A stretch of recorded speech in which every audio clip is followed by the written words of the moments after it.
Coach, I know you don't necessarily love to relax during games, but at what point were you able to relax tonight and enjoy a good victory?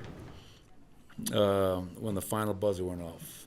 No, obviously, challenged our guys at halftime. We should have been up by more than 10 points at the half. Let them back in to start that second quarter. Too many turnovers in that second quarter, gave them life. Loved our defense throughout. But I have to say, my favorite moment of the night was pregame. There's a young girl named Gertie who I've gotten to know over the years. And as I came out in the court tonight, she asked me if I'd walk her out to take her shot. And I was touched that she'd even want me to do that. And to be out there and for her to – I knew we were going to win tonight when Gertie stepped up in front of all those people and she knocked down that shot. That was a special moment for me. And sometimes we all get wrapped up in wins and losses, but that is a human moment. And I love that little girl. She's special. But, yeah, second half, we took care of business. We defended at a high level. We ran. We shared the ball. And a lot of guys got a chance to play tonight. And you couldn't ask for a better outcome going into a three-day break before our next home game. She didn't make any of her shots in warm-up when she was warming up. She didn't make one of them. Really? Yeah. Well, she's a pressure player then. That's what I have to say about Gertie. And she's special. And when she asked me to walk her out, I said, this girl's got to be so nervous. And then she took – did you guys see her? She took deep breath, got control of her emotions. And that is not easy to do. And she crushed it, man. So happy for her. But I didn't know she missed all of her practice shots. But she's a gamer. Speaking of shots, the one Joker hit before half, can you describe how hard those are and why he doesn't care one bit? He'll attempt them any time? I don't know if this still holds true, and maybe you guys know. Somebody told me a few weeks ago that if Nikola Jokic didn't shoot those desperation heaves, he was leading the league in three-point shooting. If you took all those out. And what you love about him is that he doesn't care, right? He's going to shoot the ball because he thinks they're all going in. And I asked him after the game, I said, when it left your hands, did you think it was going in? He says, actually, I did.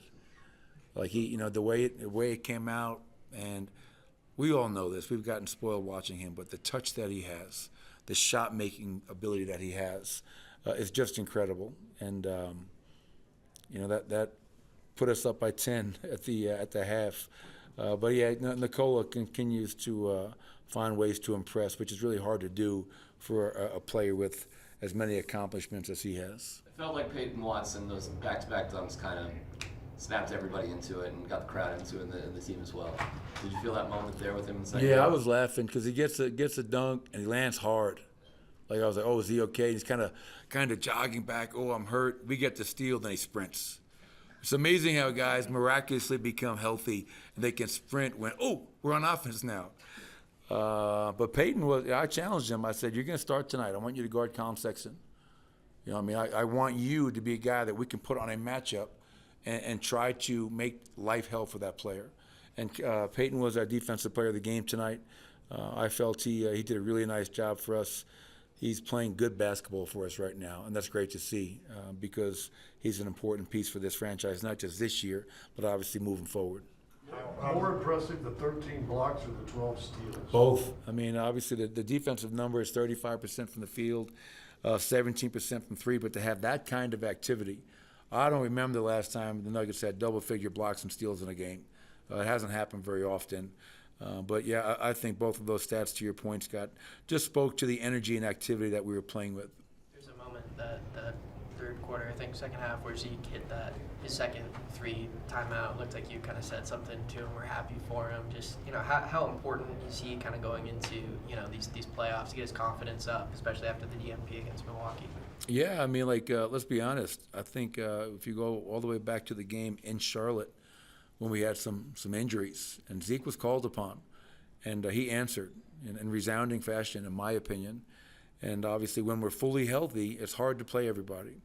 And really, what I was talking to Zeke about wasn't just him knocking down that shot. Is prior to that, he had a tremendous one-on-one defensive possession that forced a turnover, sitting down, guarding, and that's what we want from Zeke. When you're open, shoot the ball with confidence.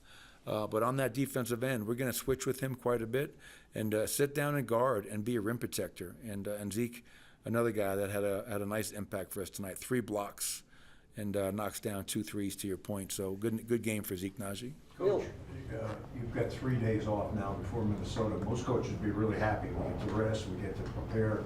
But the Nuggets have struggled a little bit when having too many days off. Does this concern you at all? What's your level of concern? Well, my level of concern isn't the rest days. My level of concern is Minnesota. I mean, they've beaten us 3 times this year. Game 1 was a game that we should have won in Minnesota, and the other 2 games haven't been close. So that is my concern with 7 games to go.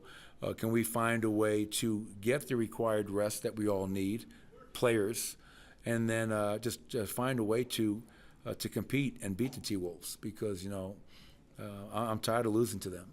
And we have to find a way to help our guys out so we can be more competitive and continue to find ways to protect our home court with 2 home games remaining on this 5-game homestand. 3 years ago when DJ got here, we asked him a lot of questions about his ability to play still, and he said, I'm not dead, and he's having a really He good just plays year. dead sometimes. He's having a really great season. What has it been for this team for him to be giving the contributions that he's given this season? Well, what you have to give DJ so much credit for is that start the year he wasn't in the lineup, and then he was in the lineup, then he was out of the lineup. And, we've kind of gone backup 5 by committee this season.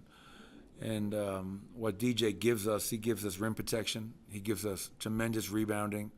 He gives us a great screener. And as you saw in the first half when he and Russ connected, a guy that can still at this late stage of his career set screens and get on the rim and be a dynamic roller. And those are things that we don't have a lot of. So the rim protection, the dynamic roller, the rebounding are all terrific. On top of that, one thing that, as I always talk about when we speak of DeAndre, is his ability to be a leader and help all the young guys that we have on this roster. And you can never say enough good things about the leadership we have with 2 17-year vets in DeAndre and Russell Westbrook. One more. You talk on your radio show every week on 92.5 Sports Radio. Does anybody listen to that show? All the time. It's killing Me, you, and D-Mac listen to it. Yeah, and our special people.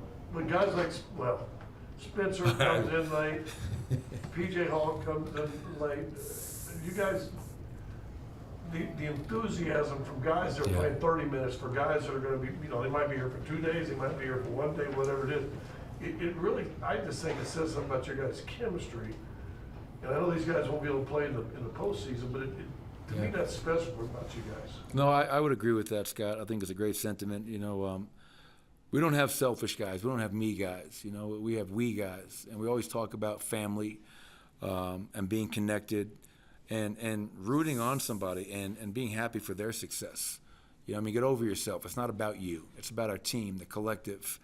And when you see a Hunter Tyson go in and knock down a shot, you see Trey Alexander go in there and get 5 points, PJ Hall gets a dunk, and you look down and you see everyone on our bench is up. They're supporting each other. They're happy for each other. And that's something I'm really happy that we have within our locker room, within our culture, is that we're all for the guy next to us, and that needs to continue. Thank you, Coach. Thanks, everybody.